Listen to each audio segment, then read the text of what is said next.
On this week's episode of Hockey Inside Out, the panel discussed the big win over the Calgary Flames and what could have been an awful injury for Cole Caufield. And also for Nick Suzuki, he's got the style and panache during the shootouts. We'll get their takeaways on what he's done so far during that moment of glory. And finally, after Suzuki, Doc, and Caufield, who was the fourth best for the Montreal Canadiens? This plus the bonus questions on this week's episode of Hockey Inside Out.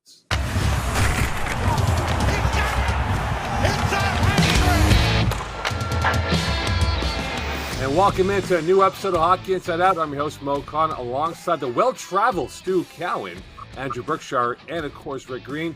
Gentlemen, let's dive into it. Monday, a huge win over the Calgary Flames.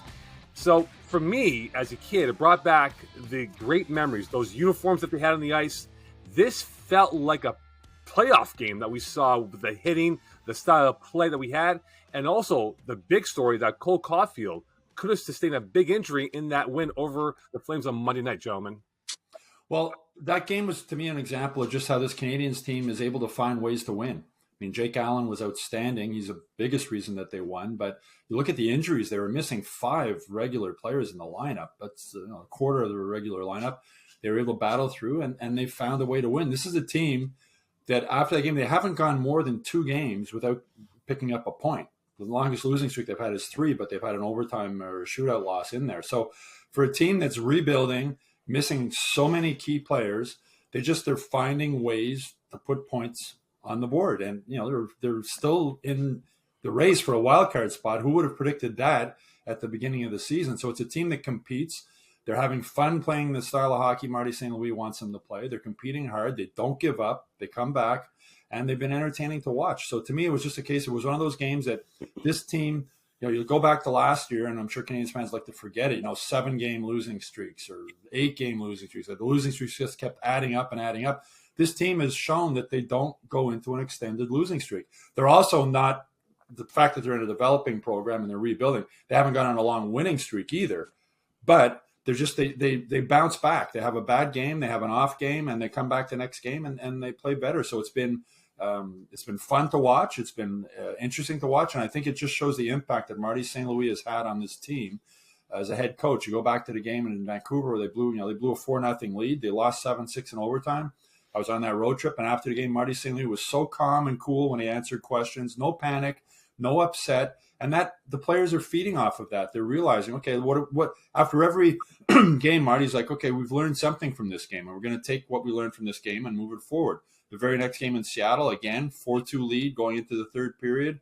A lot of people are probably thinking, oh boy, here we go again. But they held on and they won that game. So to me, game against Calgary is just another example of how this team is. They're learning how to win, even though that's not the focus right now. But they're learning how to win games, whether it's Jake Allen standing on his head or whatever, and they're avoiding those long losing streaks. Yeah, what a great, entertaining game, right, start to finish. And, you know, again, hats off to Jake Allen, showing just how important his steady play is to allow his team a chance to win. And I have to mention a couple of guys also in this from this game in Josh Anderson, who, you know, I think it's fair to say that he's been inconsistent, but I thought that was one of his better games. He seemed to be skating, involved, not running around trying to do anything that he shouldn't be doing. I think that that was a real bonus for his overall game against Calgary, and also Slafkovsky. I mean, look at this kid, his progression and his confidence that's coming with a little more ice time, a little bit, a few more opportunities to play in different situations, handling himself very well. So I'm quite sure that they're quite happy with how well he's progressing, and, you know, bigger and better things to come. So those two guys, along with Jake Allen, made a very, very fun game to watch, and a lot of positive things coming from that win.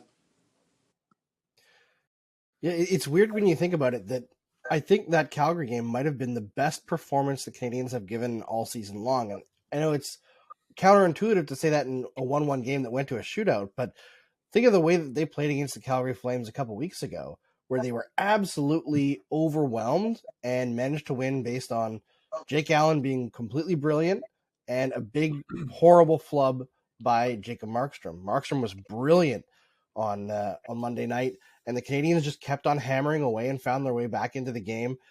Without Mike Matheson, without Cole Caufield, without Sean Monahan, without Brendan Gallagher, like all these guys who are very important players for them out of the lineup, and they just find a way to come together as a team and play that excellent team game. Rick mentioned Slavkovsky and Anderson, who's been playing his best hockey of late. Also, guys like Jake Evans was instrumental in that game, like played a big role. I thought Christian Dvorak had his best game in a while.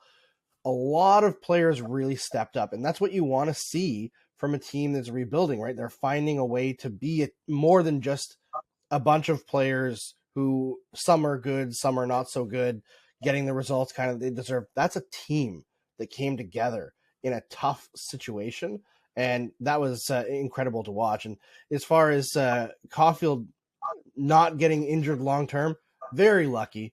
I don't think there was any intention whatsoever between the hit between him and Trevor Lewis. It seemed like Lewis didn't even realize Caufield was there until it was too late, and Caufield braced at the last moment. It looked to me like he got winded more than anything, and they were just taking an abundance of caution.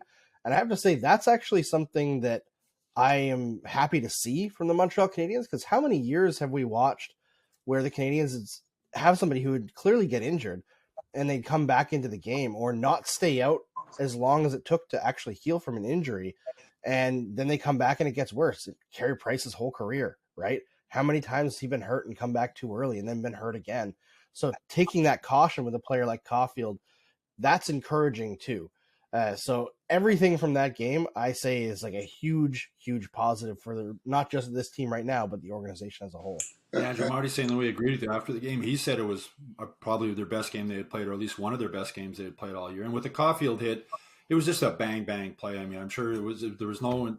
He picked up the puck. It was in a vulnerable position. As you said, the Flames player almost couldn't even get out of the way if he wanted to. He saw him and he went to hit him. And it's a case of a 6'1", 200-pound guy running into a 5'7", 160-pound guy. And the result, thankfully, Caufield went to the bench afterwards. Graham Reinbank came behind him and talked to him. I'm pretty sure it was concussion protocol that they took him out. It was a hard hit. But yeah, this is a team. I mean, Caufield goes out and they still come back and they win the game. You're talking about Josh Anderson. He's another example of Marty St. Louis. Josh Anderson's always been a player, put his head down, skate hard down the wing, try and drive to the net. He was a one-trick pony. And Marty St. Louis trying to get him to see the game differently and slow down at times and see where there's a pass and see where there's a play. And it's a gradual process, and we're seeing it pay off now. The same with Slavkovsky. You're seeing him shooting the puck more. After the game, I asked him, I said, if the coaching staff been asking you to shoot more. And he's a funny kid. He said, even my mother's texting me telling me to shoot the puck more. So it's been a gradual process with this team. And as Marty St. Louis said, he's patient. As I mentioned earlier, like after a big loss or blowing a lead, he doesn't panic. And we're starting to see it pay off now. And with all the players, like Jake Evans, another guy, he's had a rotating cast of characters on the fourth line. He got bumped up a little bit in the lineup because of the injuries, and he played really well. So the Canadiens have become a team. Last year with Dominic Ducharme here, they were not a team. That's the biggest change in this organization, is they're now a team, and that starts from the top and goes all the way to the bottom. And thank goodness Caufield was not injured more serious than what I thought. Initially I thought, oh no, it's either, his shoulder from the impact, or it looked like maybe even his head, hit the ice to the point where maybe he was scrambled a little bit. But the good news out of all that seems to be fairly minor. And, you take a guy like that out of the lineup and you look at the energy that he brings, not to mention, obviously, his scoring punch, but he's such a positive type guy that's excited to play. And even when he did, go down and out of the lineup, it seemed that the guys rallied a little bit, but they still missed a guy like him that, everybody looks to as the little energizer. And he just brings that each and every day on and off the ice. And, he's a critical part of the success, obviously, of the team, because he's just such a positive guy and a fun guy to watch. And he's really enjoying his experience, and everybody's grabbing a hold and trying to do their best to keep this thing going. Yeah, nobody on the team has more fun than Cole Caufield, and Marty St. Louis was asked about that recently. He said it's contagious. It goes right through the locker room. I wrote a column the other day just saying that he's as a small player, he's learned how to survive, and he's very good at avoiding big hits and keeping himself in safe places. But there was nothing he could do there. They both got caught on the tracks, and the result. Gentlemen, I want to bring up this point here. Cole Caufield has now accumulated 20% of the team's goals this year. Rick, from a player's perspective, that hit that he took on Monday, I beg your pardon, does that bring maybe a bit more caution that he has to have his head more in a swivel, that given that's his first real initiation of physical contact in his pro career? Well, listen, to tell you the truth, I'm surprised that he hasn't been hit before. I mean, he's pretty slippery. He's pretty quick. He seems to be quite aware of who's on the ice, and he's moving out there. And it's hats off to him to be able to handle himself the way he's handled himself. But it's part of the game. You have to take a hit sometimes. He's not an overly a huge guy, but he's a smart guy, and hopefully those type of things don't happen that often, because he is a huge part of the team to have healthy, and obviously contribute the way he's been contributing. You can't replace those guys very quickly. Yeah, and I think that was a pretty unique situation for Caufield. Clearly, desperately trying to clear a puck from the front of the net from a team that's, I believe they were trailing 1-0 at the time, taking a risk that he maybe often wouldn't take. So I think Caufield plays with an abundance of awareness, and that's why he hasn't taken very many big hits like that in his career. Yeah, there's no way he could avoid that one. That was just he picked the puck, he turned, and the Flames player turned, and he was back checking hard. It was a power play, and the Canadiens had given up the puck. He was back checking hard. He came back, he picked up a loose puck, he turned. There's like, oh boy, there's a Mack truck right there. There's no way that no player was gonna avoid that hit. That was just one of those unfortunate situations of bang bang play. Well, I'll say this here, guys. So they got their 14th win on Monday, right? They're at 28 points, 30 points, a big party as we speak, going to this week's action that they have. Last year, win 14 came on March 3rd against who? The Calgary Flames. That was the 55th game of the season, if I'm not mistaken. That's right. So they're doing far better progress this year compared to last year. But, of course, win 14 last 2 years came against the Calgary Flames. On to Nick Suzuki. Now, we've seen some highlight plays from Nick Suzuki during the shootout performances that he's had. And look, gentlemen, I do a lot of play-by-play, so I have a list of words that I might use sometimes during a broadcast. So a word that I might use for him is poisoned elegance, runaway train, perhaps, a flair merchant. Your thoughts on Nick Suzuki's shootout performances and what he's done so far this year with what he has bamboozled a lot of goalies during this time of the season? 4 for 4, tied for second in the league for shootout goals. I tell you what, when he, picks that puck up at the center ice and starts to come in, he's going to bring something interesting. And, he's got this natural instinct to be able to find ways to put the pucks, behind the goalie. I mean, he's got a great shot. I didn't realize how good and quick his shot is, and his accuracy is excellent, because you see a lot of times he puts the puck just inside the post. And, obviously the big advantage that he has is his creativity, because you don't really know exactly what he's going to bring. Is he going to shoot? Is he going to deke? And when he does either one of those, he's very effective, obviously, in doing a great job and having success at it. Yeah, he's a bad man.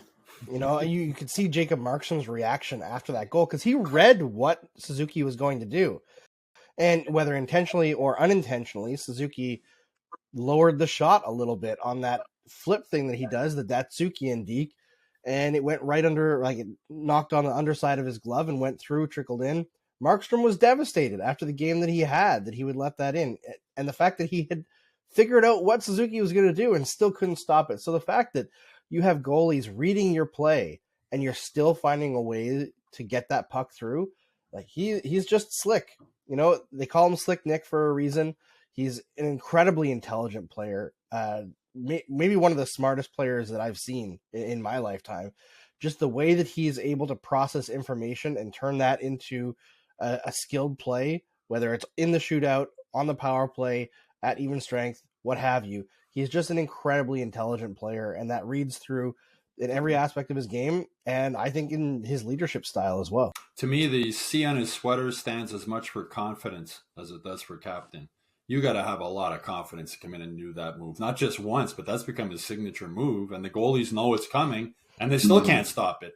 So it's sort of, the thing is he has some other moves in his kit also, so the goalie's sort of, okay, he's not going to do that again, is he? And then he does it again, as you're saying. That's why the goalie, he was so upset. Like he says, I can't believe I fell for that again. So he's just so confident. And, having seen Suzuki since he came to his first development camp or rookie camp after the trade, and he was a little bit of deer in the headlights. He was sort of a shy. I remember speaking with his dad before the start of the season. He said Nick was a shy type of kid. Just to watch him develop and blossom on and off the ice to the confident young man he is right now. And that's one of the reasons they made him captain. A lot of talk, is he going to be able to handle the pressure of the captaincy in the first year of the big 8-year contract? Is it going to be too much for him? No, he's flourishing. He's feeding off of that. So again, that C in his sweater, to me, it's confidence to go into a shootout and do that move. At least 3 times now he's done basically the same move and scored on it all 3 times. That says a lot about the confidence he has.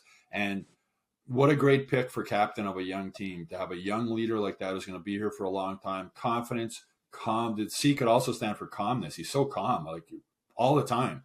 You watch the way he sort of makes the game go to the speed he wants it to play. He's calm when he goes in a shootout. He's calm when he helps out he's so good at, Rick, you would have loved him, right, as a teammate, the way he helps out his defensemen when they get in trouble deep in their own zone. There's just a calmness about him, the way he carries himself, a calmness and a confidence. And boy, what to think what the future might hold for him moving forward. He just keeps getting better, and he does everything well, including shootouts. I was going to bring up the point here with Suzuki. He's bamboozled a lot of goaltenders during this format that we have for shootouts here. I'm going to bring up a comparison, and you guys will remember this very clearly from about 13, 14 years ago, maybe 15. I've lost track here of time. Jonathan Toews at the World Junior Tournament against Team USA. Now, if Martin St. Louis had an opportunity here, would he have Suzuki go all 3 times at least in the shootout round to have him win it for the Montreal Canadiens? Because he has that panache, that buccaneering element that you bring onto the ice, where he knows that has you dead to rights. He'll just flip it over your glove and get that goal for the Montreal Canadiens. You might have Cole go once. Yeah. The nice thing for the Canadiens right now is, over the last 2 years, Suzuki and Caufield are, I believe, 3rd and 7th in shootout goals. So that's a good 1-2 punch for any team, especially a team that goes to the shootout a lot. Interestingly, on Thursday when they take on the Ducks, they will face one of the few players who's more successful at the shootout than Nick Suzuki, Trevor Zegras, who has an insane 9 shootout goals the last 2 years on 13 attempts. Well, Kirby Dach's not bad either. I mean, that's true. The game against Chicago, the shootout, all 3 Canadians scored in the shootout. I'm thinking to myself, how often does that happen in the NHL? Not often. All 3 guys go in and score, and Dach did the little dipsy doodle move there again the last time. But that's an interesting question, though, because would you go with Suzuki all 3 on a team that didn't have other guys that were so good? Probably. But the thing I like too, like Caufield usually shoots. He's a shooter. I'd want him to shoot on a shootout. Nick, you don't know what he's going to do. And Dach, boy, for a big guy, the hands he has coming in, stick handling, and just finding that corner. So the Canadiens are in a great situation now when they get to a shootout. With all those 3 guys, they can put in and have them go. It's a good situation for Marty St. Louis to be in. Huge, obviously, advantage to have 3 snipers like that can make it happen. And unlike other years where it's like, who's going to get it done for us? And these guys have rallied to the challenge and have been able to get the results because they're good at it, they're skilled, and like I said, huge bonus to have them on your side and have them available to make the difference between winning and losing.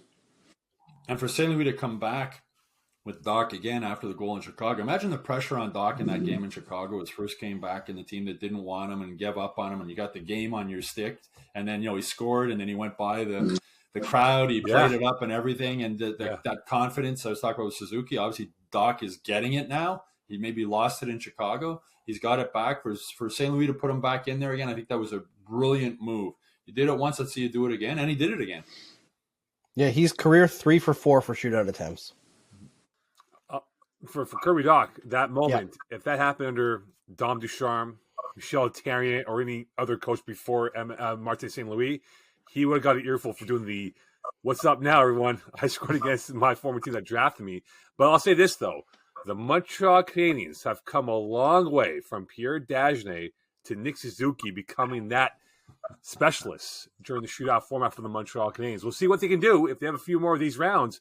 Maybe he goes perfect for the season. We'll find out with plenty of racetrack left during the regular season. Well, after Suzuki, Caufield, and Doc, that's been the chief destroyers for the Montreal Canadiens when it comes to the forward elegance. Who is the next best forward for the Montreal Canadiens this year, guys? I think there's a pretty easy answer. If Brendan Gallagher hadn't spent the last couple of years dealing with various injuries that continue to seem to plague him and his scoring has completely disappeared, he'd be in the conversation. But it's Sean Monahan, right? Sean Monahan has been everything for the Montreal Canadiens that they've asked him to be this year and more. Coming into the season, I didn't even know he was going to play with the hip injuries that he's dealt with, and the fact that he's come back and been such a great story, a leader on this team, playing on the penalty kill, on the power play, carrying lines on his own with just whoever Martin St. Louis throws on there with him. He's found chemistry with lots of different players.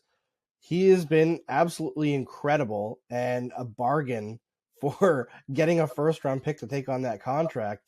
He's going to be bringing in another first-round pick around the trade deadline. So I think it's pretty easy to answer that one. It's definitely Sean Monahan. Yeah, I agree with you, Andrew. He makes players around him better. I mean, Slavkovsky played on a line with him, and he said that he just slows the game down for him. Like he does.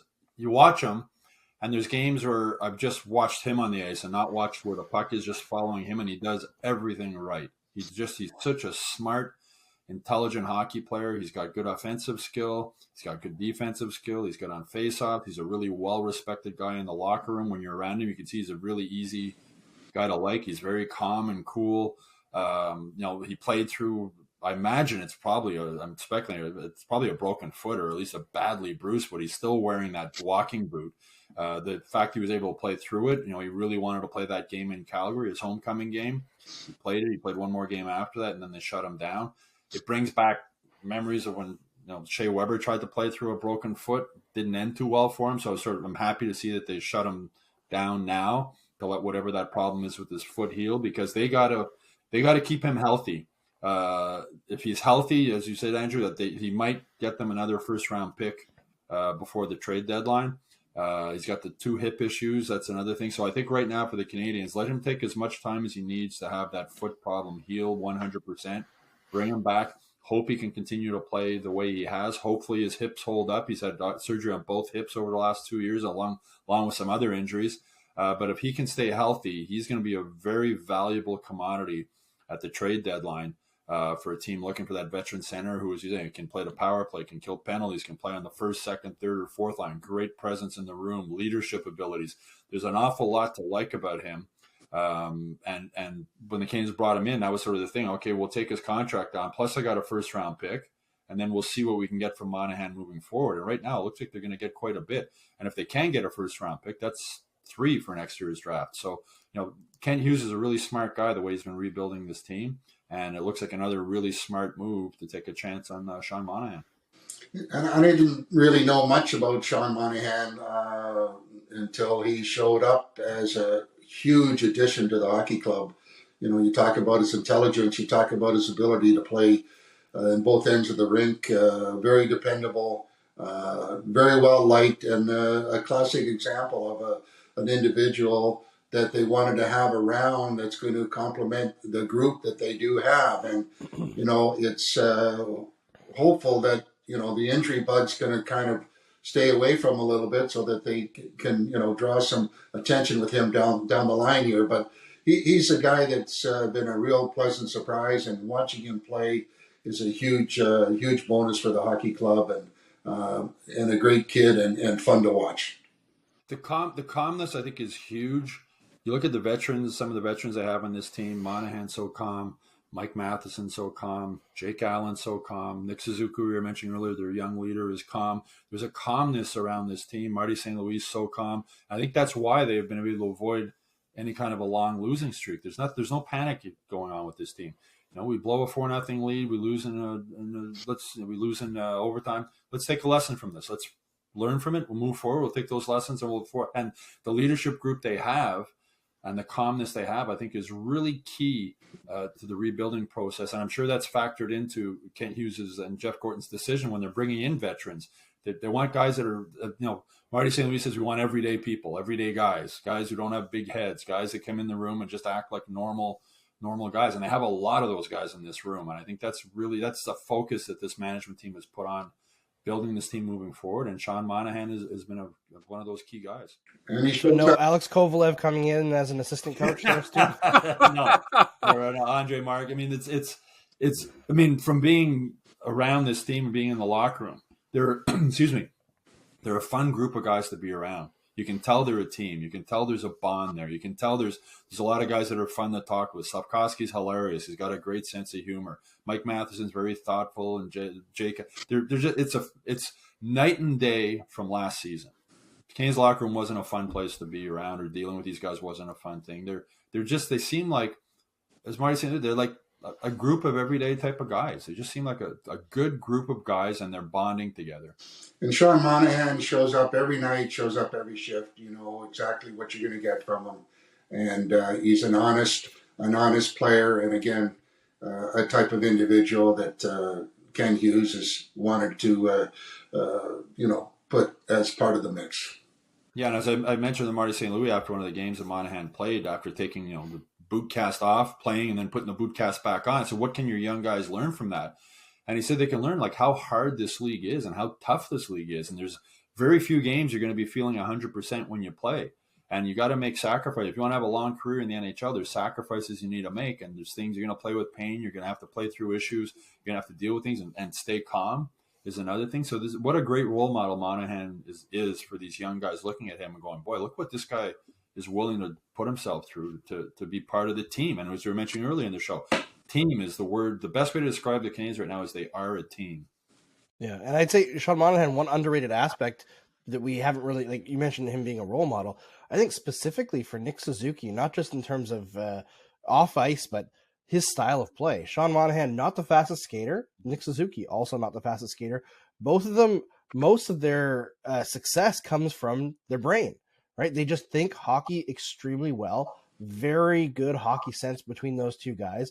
I think Sean Monahan can serve as an example to Nick Suzuki. Like, listen, you can have a very long and successful career, but this is the way you got to play it, right? You got to play through these tough injuries, and obviously, I think Nick Suzuki already knows that. But it's another confirmation of what he's doing is the right path, right? Well, they might not be the fastest skaters. They think so fast. Yep. On the ice, and they're able to slow the game down. And Slavkovsky spoke about this after the Calgary game. So when he first got here, the game was going so fast, like in his head, it was like, and now it's starting to slow down. It's and playing with Monahan, a couple of games there as a centerman, I think helped him with that. And then Slavkovsky said that after the game he played with Monahan, he makes everything easier when you're playing with a veteran guy like that. Stu, you brought up the point with Monahan and the fact that perhaps bubble wrapping him now to keep his value up. If you are a team that's looking at Sean Monahan come deadline day, seeing that he's now going through this as we speak, does that first-round pick become a second-round pick? And for Ken Hughes, does he kind of go with caution with Monahan to make sure that his value does not go down even more if he does sustain an injury or two along the way? Yeah, I mean, Marty St. Louis said when the first game that Monahan was out, he said, every player has a level of pain or whatever that can tolerate and still play, whether it's 10%, 20%, 30%, it's different for each player. And obviously, and Monahan reached a point where it's like, okay, I can't play with this. Or that's what they're saying. Maybe the Canadiens might have said to him too, we want you to sit out. Like, players want to play, especially guys like Monahan. They might have said to him, look, we need you to sit out and get this healed. And one of the best things about this new management team is that they're very honest and they're great communicators. All three of the top guys, Hughes, Gorton, and St. Louis, they're very good communicators. So if that is the case, they would have sat down with them and said, look, we know you want to play, but it's best for you and best for us right now if you just shut it down for a while and make sure this heals. I agree with you, Stu. They want to get him healthy. They want him to play at 100%. And, I think that they're handling it very well to allow him to feel good and step back into the lineup and continue on his way. And then we'll see where things play out, as the season goes on. And for his career personally moving forward, health is going to be really important. Like, they're doing him a favor if they are shutting him down. Like, guys, is this going to be good for you? Like, you got to, look what happened to your hips. One of the reasons he needed the second hip surgery is because he was favoring the other hip, right? So one hip's got a problem, you get that fixed, and you're favoring the other hip, and he screwed up that hip. So sometimes you need to protect players from themselves, and this might be a case of that happening. Well, for the Montreal Canadiens, we'll see what they do with Sean Monahan. The panel thinks he's the fourth best forward behind the aforementioned Suzuki, Caufield, and Kirby Dach. The question now remains, if Monahan is dealt by the deadline day, who becomes that fourth best forward? We'll only find out throughout the course of this season. Don't forget to like and subscribe on our YouTube page for Hockey Inside Out. And also sign up for the newsletter on MontrealGazette.com/newsletters. And for full episodes and for bonus content, head on by Hockey Inside Out and submit your questions and comments. We look forward to conversing about that on a future episode. On behalf of Stu, Rick, and Andrew, wish you a great week. We'll speak to you soon. Bye for now.